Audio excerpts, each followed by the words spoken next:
जय हिंद दोस्तों।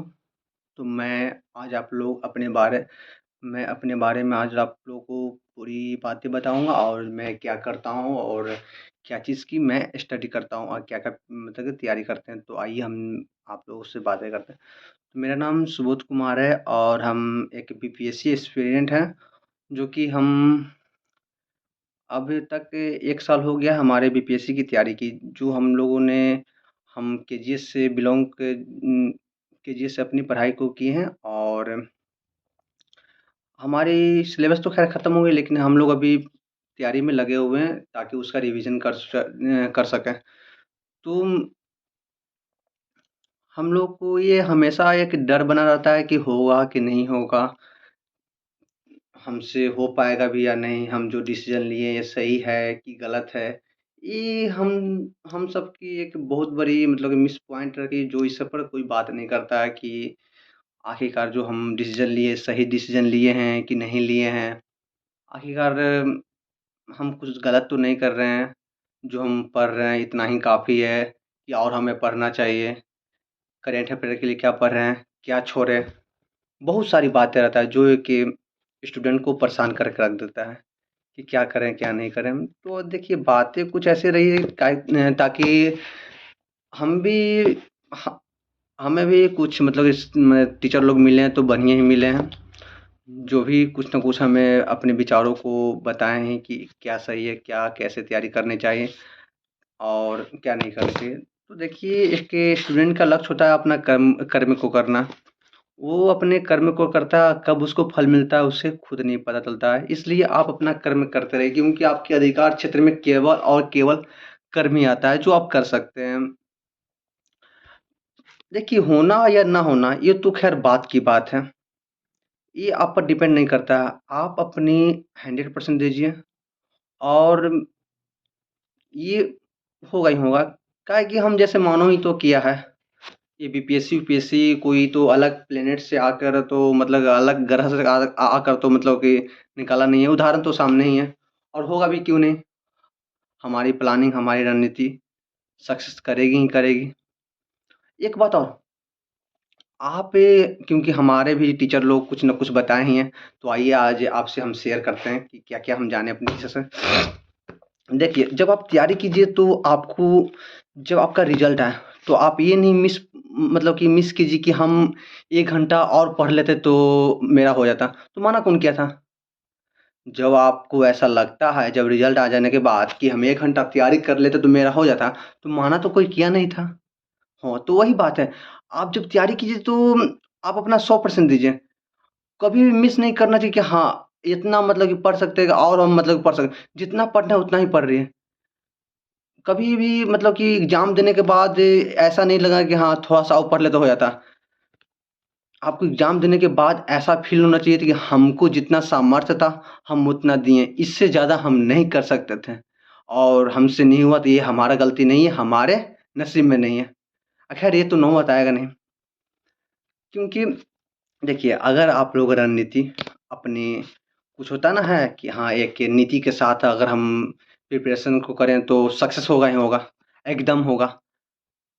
ना होने की बात ही नहीं है, क्योंकि इस समय है ना स्थिर मतलब कि बहुत मतलब कि सब्र रखना पड़ता है। ये नहीं कि और इसमें व्यक्ति डाइवर्ट भी हो मतलब कि अपने ट्रैक से मुड़ भी जाता है। मान लीजिए कि वो बीपीएससी का तैयारी कर रहा है और एसआई का फॉर्म आया तो मतलब कि एसआई का फॉर्म चल गया भरने और मान लीजिए कि एसआई में वो 2 मंथ देगा, 2 मंथ 3 मंथ जो भी होगा मतलब कि 3 महीना उसमें दिया। अब बाय द वे वो नहीं हुआ तो फिर इसी में आएगा। तो पता चला कि जो जितना समय उसमें दिए थे उतना गैप इसमें जाना पड़ेगा पीछे। तो ना इधर करा ना उधर करा, कहीं का नहीं बचा। इसलिए आप जब समय अपनी तैयारी कीजिए तब मतलब कि पूरा एक ही में लगा दीजिए। यदि एक पुरानी कहावत है, आप एक जगह गड्ढा खोद देंगे तो पानी मिल ही जाएगा। यदि आप जगह-जगह मतलब गड्ढा खोदेंगे तो कहीं भी पानी नहीं मिलने वाला है। इसलिए आप तैयारी कीजिए तो मतलब एक ही जगह पूरी अपनी लगन लगा दीजिए। जैसे देखिए, आपने इतिहास पढ़ा होगा, तो इतिहास में हम लोग क्या पढ़ते हैं? जैसे कि ब्रिटिश जब हम लोग पर शासन किया तो एक एक तो मतलब किया नहीं, वो उसका जो आगमन हुआ 1608 ईस्वी में हुआ और 1947 में गया। ये जो 4 साल का जो पीरियड है वो मतलब ऐसे ही थोड़ी ना आया और डायरेक्ट मतलब शासन करने लगा। ऐसा तो मतलब किया नहीं। वो आया, अपनी नीतियाँ बनाई। वो शुरू में जो था वो मतलब कि उसका जो पॉलिसी था, उसका जो ब्रिटिश जो पॉलिसी थी, तो अपना पॉलिसी जैसे उसका 5 पॉलिसी था। पहला जो पृथक सापेक्षतावाद की नीति, जैसे कि वो ना डायरेक्ट मतलब राजनीतिक शक्तियों पर मतलब कि वार नहीं करता था। वो डायरेक्ट मतलब कि शासन मतलब कि जो राजा का पद नहीं लेता था। वो पहले ना चारों तरफ से घेरता था। मतलब कि राज्य को चारों तरफ से उसे मतलब घेरता था। उसके बाद उसका जो सेंटर पॉइंट होता था उस पर मतलब वार करता था। जैसे कि एक चाणक्य की नीति है। जैसे आप मतलब कि जो खिचड़ी होता है, तो खिचड़ी को अगर अगर आप डायरेक्ट अगर बीच में सेंटर में हाथ को अगर डालेंगे तो जल जाएगा। इसीलिए जब आपको मतलब कि उसको खानी है तो आप मतलब किनारे-किनारे से अगर आप खाएँगे तो मतलब कि सही से होगा।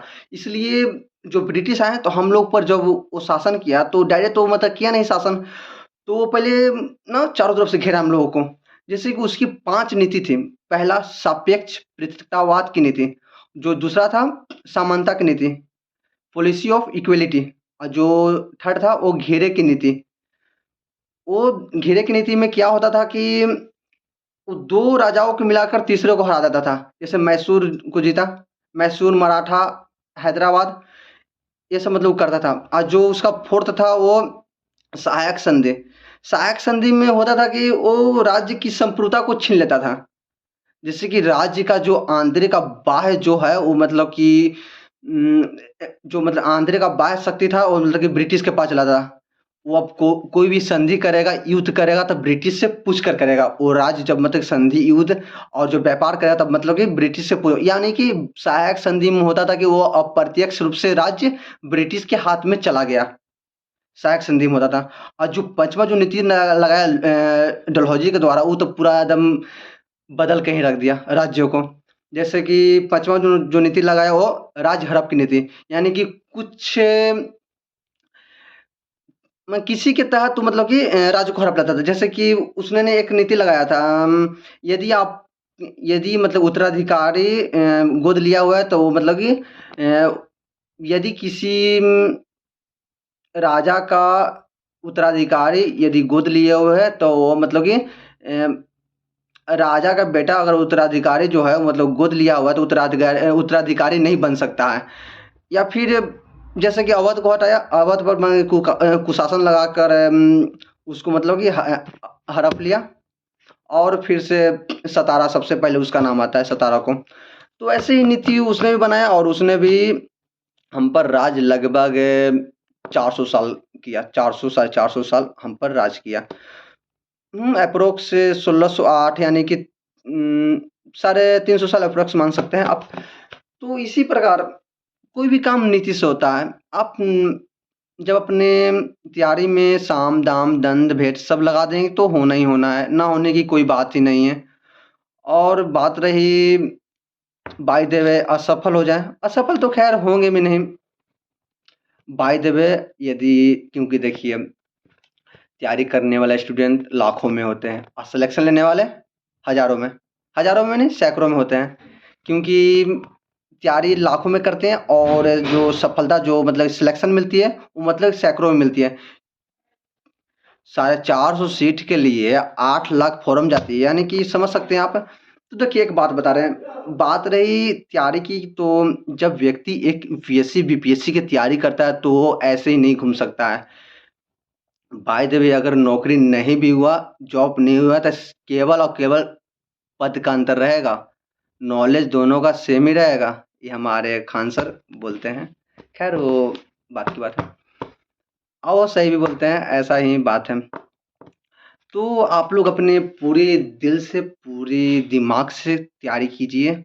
और मन का तो चंचल, ये जो है ना बात, मन पर नियंत्रण नहीं हो पाता, ये बहुत ही कठिन बात है। इस पर चर्चाएँ करें तो पूरी रात बीत जाएगी लेकिन चर्चा नहीं खत्म। मन पर नियंत्रण, ये जो है ना, ख़ैर हम भी कहीं न कहीं पढ़े हुए हैं, हम भी तो ख़ैर इतनी योग्य है नहीं कि आपको मन की पूरी बारे में बताएँ, लेकिन थोड़ी बहुत हम पढ़े हुए हैं तो आपको बता रहे हैं। जो मन है ना, वो मन आपसे कुछ भी करवा सकता है। ये मन पर काबू करना बहुत ही मुश्किल बात है, क्योंकि आपको कभी मन करेगा कि ये सही है, वो सही है। अ, यदि आपको कोई व्यक्ति आकर आपको अगर 2 मिनट में अगर आपको मतलब समझा दे कि नहीं देखो, ये जो तुम तैयारी कर रहा है ये सही नहीं है, तुमसे नहीं हो पाएगा, तुम जैसे लड़के तो ऐसे-ऐसे नहीं करते, तो तुम उसके बात पर आ जाओ। मतलब कि बहुत ही चंचल होता है। हुँ, आप सब मतलब कि सबसे पहले आप अपने जो व्यक्ति मन, इंद्रिया पर काबू कर लिया, वो पूरी दुनिया पर राज कर सकता है। इसलिए आप कोशिश कीजिए मन को काबू करने की, अपने विचारों को संयम रखें और मतलब कि लोगों की ज़्यादा बातों का जवाब नहीं दिया कीजिए। यदि आप बेवजह बोलिए उतना ही जितना आवश्यकता हो। आवश्यकता के अनुकूल ही अपनी बातों, अपनी वाणियों को बोला कीजिए। ये नहीं कि बस बेवजह की बातें बोले जा रहे हैं बिना पूछे ही। यदि कोई व्यक्ति 1 शब्द बोल रहा है तो हम 10 शब्द बोल रहे हैं, ऐसा नहीं। ठीक है? तो आप लोग अपनी तैयारी को जारी रखिए और मैं भी अपनी तैयारी को जारी रखता हूँ और एक ना एक दिन हम लोग सफल ज़रूर होंगे। क्योंकि सफल होना या ना होना ये तो हमारी प्रिपरेशन पर डिपेंड करता है और जो हम लोग सही गाइडेंस।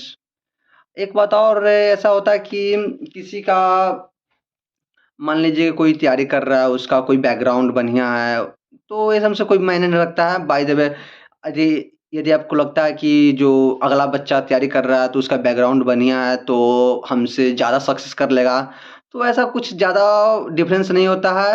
ये है कि उसे थोड़ा बहुत गाइडेंस मिला तो आपको भी गाइडेंस मिल सकता है, आप भी टीचर से संपर्क कीजिए कि हाँ, क्या-क्या गाइडेंस चाहिए, तो आपको भी मिल सकता है। लेकिन हाँ, अपनी जो तैयारी है ना, पूरी रणनीति के साथ कीजिए। ये नहीं कि तैयारी कर रहे हैं, बस छोड़ दे रहे हैं, कर रहे हैं, छोड़ रहे हैं, नहीं। आप पर डे एक डायरी लीजिए, उस पर सारा नोटिंग कीजिए कि कैसे-कैसे आप मतलब कि जैसे कि आपको हम दिखा रहे हैं अपना डायरी, देखिए। जैसे कि हम तैयारी करते हैं तो आपको हम दिखा रहे हैं, देखिए।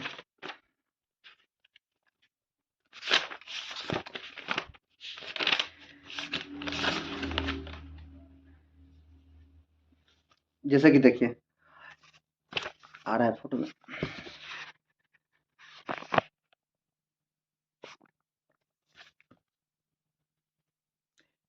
आपको ख़ैर दिख रहा होगा।